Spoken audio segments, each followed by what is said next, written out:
2009 সালে শ্রীলঙ্কার টিম বাসে হামলার পর থেকে পাকিস্তানে যে কোনো দেশ যখন খেলতে আসে তখন মাঠের পারফরমেন্সের চেয়েও তাদের কাছে গুরুত্বপূর্ণ হয়ে যায় এখানকার সিকিউরিটি ইস্যু।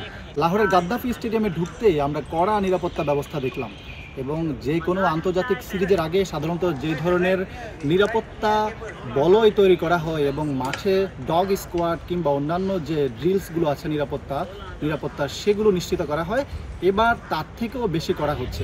আমরা মাঠে দেখতে পেলাম যে ডগ স্কোয়াডের সদস্যরা পুরো মাঠ তারা কোনো ধরনের হুমকি আছে কিনা কিংবা কোনো ধরনের নিরাপত্তার শঙ্কা আছে কিনা সেই ব্যাপারগুলো আসলে খুঁটিয়ে খুঁটিয়ে দেখেছেন। নিরাপত্তাজনিত কারণে পাকিস্তান ক্রিকেটকে বারবার খেসারত দিতে হয়েছে। সেজন্য পাকিস্তান ক্রিকেট এবং পাকিস্তান সবসময় চেষ্টা করছে বিদেশি দল যারা এখানে খেলতে আসেন তাদেরকে সর্বোচ্চ নিরাপত্তা দিতে। Ikram Hussain, channel 24, Gaddafi stadium, Lahore, Pakistan.